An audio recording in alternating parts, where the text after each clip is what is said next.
రాబో సార్వత్రిక ఎన్నికల్లో తెలుగుదేశం పార్టీ ఎమ్మెల్యేగా గెలిపిస్తే 5 ఏళ్లు పార్టీ నాయకులకు, కార్యకర్తలకు, ప్రజలకు అందుబాటులో ఉండి సేవ చేస్తానని చంద్రగిరి నియోజకవర్గం తెలుగుదేశం పార్టీ అభ్యర్థి పులివర్తి నాని అన్నారు. తిరుపతి రూరల్ చంద్రగిరి నియోజకవర్గంలోని దామినేడి గ్రామ పంచాయతీ వార్డు మెంబర్ రమేష్ అతని అనుచరులతో కలిసి చిత్తూరు పార్లమెంట్ అధ్యక్షుడు సిఆర్ రాజన్ ఆదేశాల మేరకు తెలుగుదేశం పార్టీలో చేరారు.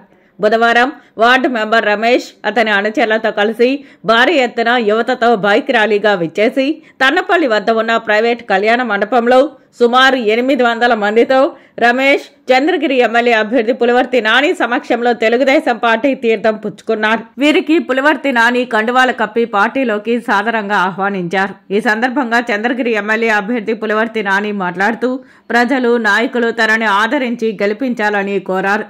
ఎన్నికల్లో టీడీపీ అధికారంలోకి వస్తుందని ధీమా వ్యక్తం చేశారు.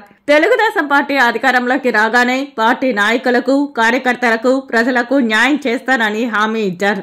ఈ కార్యక్రమంలో చిత్తూరు టీడీపీ ఎంపీ అభ్యర్థి, టీడీపీ నాయకులు, కార్యకర్తలు, అభిమానులు పెద్ద ఎత్తున పాల్గొన్నారు.